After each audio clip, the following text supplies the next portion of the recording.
¿Está acelerando la invasión de Ucrania por parte de Rusia la conformación, la emergencia de un Estado europeo que supere y que deje atrás los antiguos Estados nacionales? Veámoslo.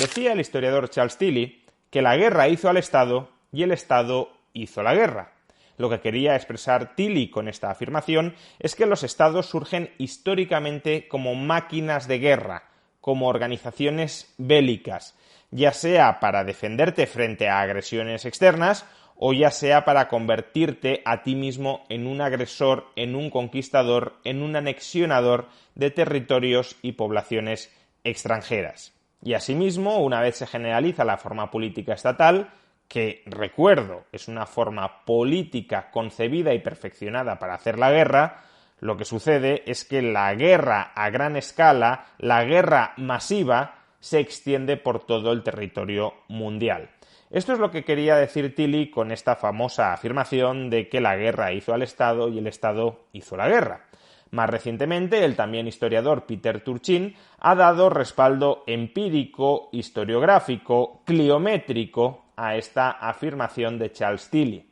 De acuerdo con Turchin, los estados han surgido históricamente por alguna de estas tres vías. En primer lugar, o bien porque un grupo de tribus vecinas se han unido voluntariamente para defenderse frente a un agresor externo,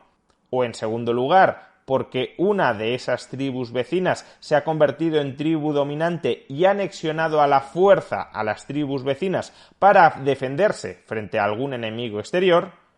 o en tercer lugar, porque esas tribus son incapaces de coordinarse militarmente, ya sea de manera voluntaria o de manera coactiva, y por tanto terminan siendo derrotadas y sometidas por ese enemigo exterior que a partir de entonces se convierte en su dueño y señor parasitario. En un vídeo anterior ya expliqué por qué los estados, en última instancia, no son más que la mafia dominante y monopolística dentro de un territorio. Los estados, por tanto, se conforman en contextos bélicos, ya sea como herramientas de defensa frente a enemigos externos, normalmente otros estados, o ya sea como maquinarias organizadas de conquista para anexionarse a otros estados o, todavía mejor, a territorios, a poblaciones, a tribus que no se han organizado estatalmente y que, por tanto, tienen una menor capacidad defensiva que si se hubiesen organizado estatalmente. En ausencia de ese contexto bélico, en ausencia de esa distinción entre amigo y enemigo, que, como decía Carl Smith, es la división básica en todo orden político, los estados no tienden a emerger. No hay incentivos sociales institucionales para que emerjan los estados. De hecho, es muy complicado que personas o grupos que no se identifican como parte de una misma comunidad política terminen conformando un estado si no es porque reciben presiones externas, ya sea oportunidades de conquista o amenazas de ser conquistados, para que se unan y para que se cohesionen, conformando de esa manera un nuevo pueblo unido, una nueva entidad política que no deja de ser, en última instancia, un ejército. Así es como han surgido históricamente los estados,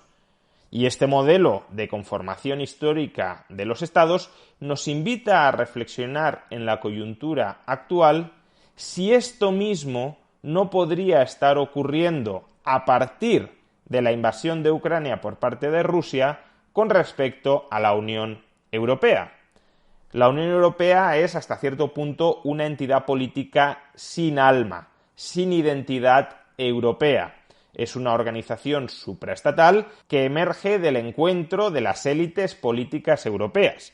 pero no emerge tanto del encuentro de los sentimientos, de las afinidades nacionales, de los distintos pueblos, de las distintas naciones, de las distintas sociedades que conforman Europa. No existe una identidad europea arraigada en todo el territorio europeo. Y sin esa identidad europea arraigada es muy complicado que esta organización supraestatal, que las élites políticas europeas, o al menos parte de las élites políticas europeas, han querido convertir en un actor político global en un nuevo Estado mundial, es muy complicado que ese nuevo Estado termine germinando. Básicamente habría una fricción permanente entre la organización política, Estado europeo, y el sentir, la percepción de la sociedad, que no se vería a sí misma como parte del mismo demos, como parte del mismo pueblo, a partir del cual supuestamente se ha organizado, ha surgido ese Estado europeo.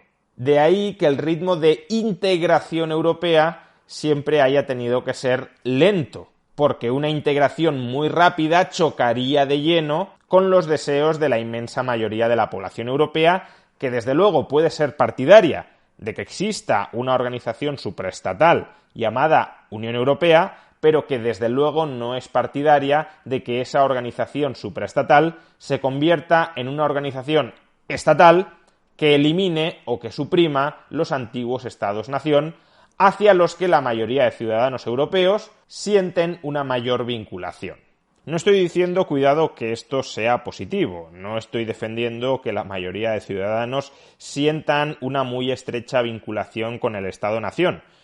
De hecho, esa no es mi opinión. Yo no soy partidario de un Estado europeo, pero tampoco soy partidario en absoluto de los Estados-nación y de los sentimientos nacionalistas o patrióticos, como los queramos llamar, hacia los Estados-nación. Pero ese es otro debate. No estoy evaluando si es bueno o es malo que la mayoría de ciudadanos se sientan identificados políticamente con el Estado-nación actual al que pertenecen. Simplemente constato que esto es así y que la identidad política hoy predominante en Europa no es la identidad política del Estado europeo, de la ciudadanía europea, sino la identidad política de la ciudadanía española, francesa, alemana, italiana, etc. Bien, las élites llevan décadas queriendo formar un Estado europeo, pero no han tenido la ocasión de hacerlo porque el sentir mayoritario de la población europea no es favorable a ese Estado europeo. Pero ¿podría ocurrir que con la guerra en Ucrania las cosas estén empezando a cambiar? Dado que los estados han surgido históricamente como formas de organizar la defensa frente a amenazas exteriores o como forma de convertirte en una amenaza frente a otros pueblos no organizados, ¿podría ser que ahora mismo los europeos perciban a Rusia como una amenaza externa y frente a esa amenaza externa consideren que ahora sí ha llegado el momento de organizarse estatalmente como parte de una unidad política más amplia, como podría ser la Unión Europea? Pues así parece desprenderse de la evidencia. En un reciente paper titulado «Los europeos se congregaron alrededor de la bandera de la Unión Europea», después de la invasión de Ucrania por parte de Rusia, los investigadores encuentran un efecto por la invasión de Ucrania entre la población a la que han encuestado y entre la que se observa una mayor predisposición a integrarse políticamente en un ente superior llamado Unión Europea. Más en concreto, la invasión de Ucrania ha promovido que los ciudadanos sigan más atentamente la política europea, que defiendan una mayor integración y unificación estatal europea,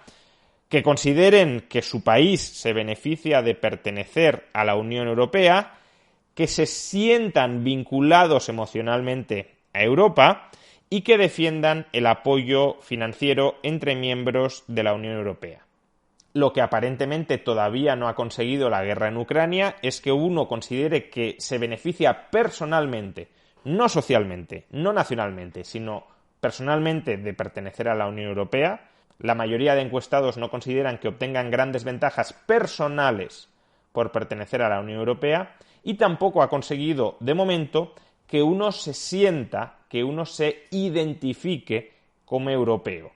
Es decir, lo que ha conseguido es que más europeos, sin sentirse ciudadanos europeos como tales, sin tener una identidad europea, estén a favor de conformar un mayor Estado europeo. Incluso podríamos decir estar a favor de sacrificarse personalmente para apoyar un mayor Estado europeo,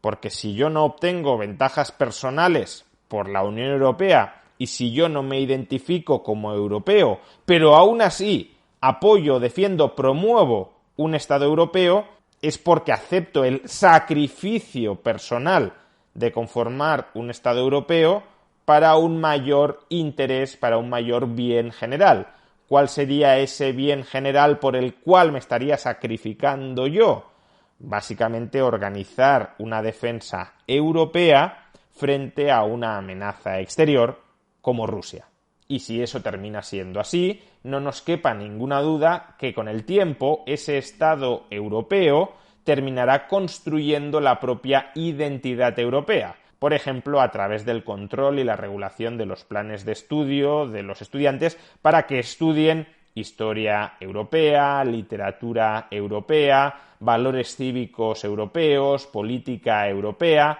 etc. Es decir, para que se vean miembros de la polis europea, no de la polis nacional, sino de la polis europea. Ahora bien, tengamos en cuenta que todos los estados-nación actuales en su momento se comportaron de la misma manera. Es decir, no es que existiera una identidad nacional a partir de la cual se construyera el Estado, sino que en gran medida la identidad nacional es una construcción, es una reconstrucción de un Estado que se origina por los motivos que ya hemos expuesto con anterioridad, ya sea por conquista o ya sea por asociación voluntaria o coactiva, como herramienta defensiva frente a un enemigo exterior. En definitiva, uno de los efectos colaterales de la invasión de Ucrania por parte de Rusia podría ser el incentivo a avanzar en una mayor integración política europea.